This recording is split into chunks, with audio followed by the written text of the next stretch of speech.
morning. Today's verses come to us, Matthew chapter 2, verses 9 through 11. Instructed by the king, the wise men set off. Then the star appeared again, the same star they had seen in the eastern skies. It led them on until it hovered over the place of the child. They could hardly contain themselves. They were in the right place, and they had arrived at the right time. They entered the house, and they saw the child in the arms of Mary, his mother. Overcome, they kneeled and worshipped him, then opened their luggage and presented gifts: gold, frankincense, myrrh. Good morning, everyone, and Merry Christmas. I truly hope that all of you tuning in on this Christmas day are enjoying a Merry Christmas.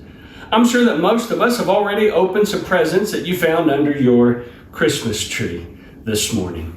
This is always, and it doesn't matter how old you are, that seeing the gifts under the tree on Christmas morning creates a mysterious warmth throughout the whole room until it is devoured by wrapping paper and battery packages. Gifts are synonymous with Christmas. We exchange these gifts with all sorts of people, friends, family, and even complete strangers. We even have all sorts of gift-giving games. Dirty Bingo was my family's favorite to play on Christmas Eve. Been a part of White Elephant Gifts, Secret Santa, and the list can go on and on. Now, I'm loving this whole process of getting gifts, buying gifts these days. I can sit right there on my recliner, open my phone, and with a few clicks, bam, gift purchased, shipped, and depending on the receiver, already wrapped. Amazon Brown for me is just the perfect Christmas wrapping paper. I even got an early Christmas gift this week that is just great, and I'm glad I got this gift early because I've already used it yesterday during the Patriots and Bengals game where the Bengals, hooray, won. Gifts are saturated throughout this Christmas season. This tradition of gifts for Christmas was started with the wise men, the story that was just read. We read these same verses last night at our Christmas Eve service. Last night we asked ourselves if we are choosing to respond to God's activity in our community, just like the wise men did when they saw God's star appear in the heavens.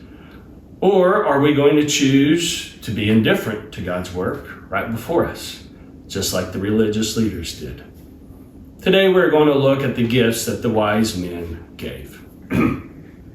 First, we call them magi or wise men, and that's fine because that's what Matthew calls them in these verses. These men were Zoroastrian priests in the Zoroastrian religion, a religion that is still in existence even to this day. They were great and knowledgeable astronomers in what is present-day Iran and Iraq. Zoroastrianism is where we get our apocalyptic writings from. Think Daniel, some of Ezekiel. Some of this influence comes into the gospel according to Matthew, and this apocalyptic writing is all throughout the book of, guess which one? You're right, Revelation. Zoroastrianism believes in heaven and hell and a final judgment of all human beings. I say this because what got their attention was indeed a literal star that just appeared. They were God seekers who were looking into the heavens all the time, and when they saw the twinkle from God, they journeyed to follow that star with gifts. When they finally found baby Jesus, they worshiped him and gave him gifts of gold, frankincense, and myrrh. From this, the tradition started of giving gifts on Christmas Day.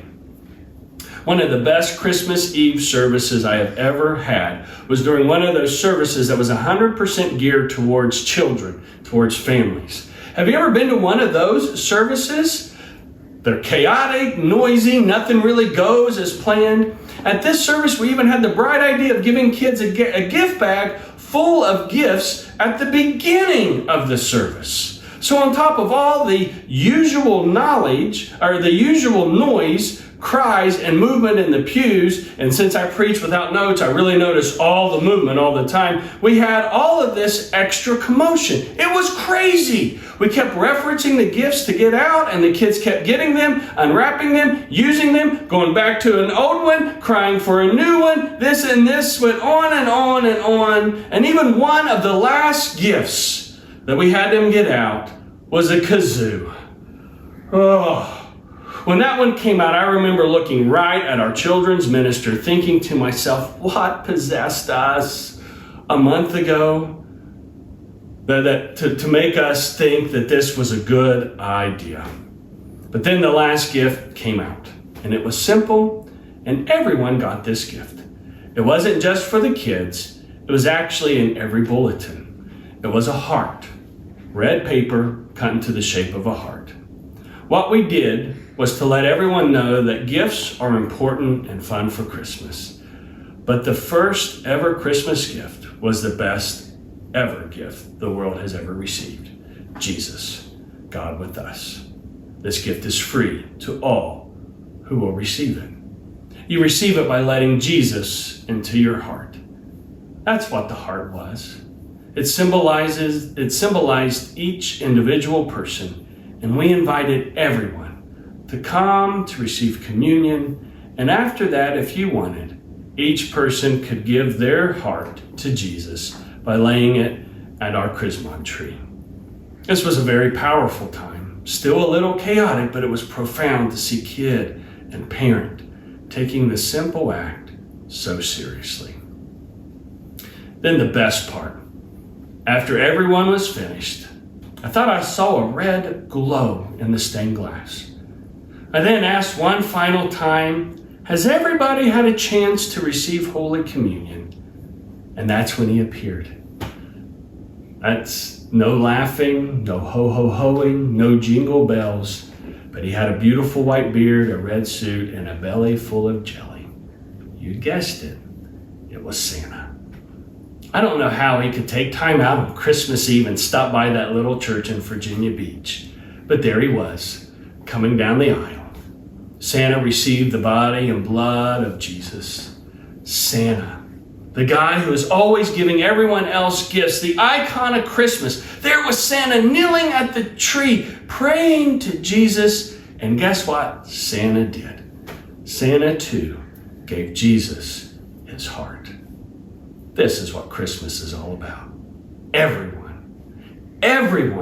Holiday icons, the famous, the not famous, the rich, the poor, those who are Christian, those who are not Christian, everyone being confronted with the best gift ever given to the whole world. This babe wrapped in rags, put in a feeding trough for us to receive his free gift of salvation. Just like that night in Virginia, today we too are confronted with this opportunity. This Christmas morning, we too can respond to the greatest gift by giving our hearts to God. 30-some years after his birth, Jesus lets us know that wherever our treasure is, that is where our heart is too. What do you treasure today? Is it God? Or is it something or someone else? May we all give our hearts to Jesus, and may we all have a Merry Christmas.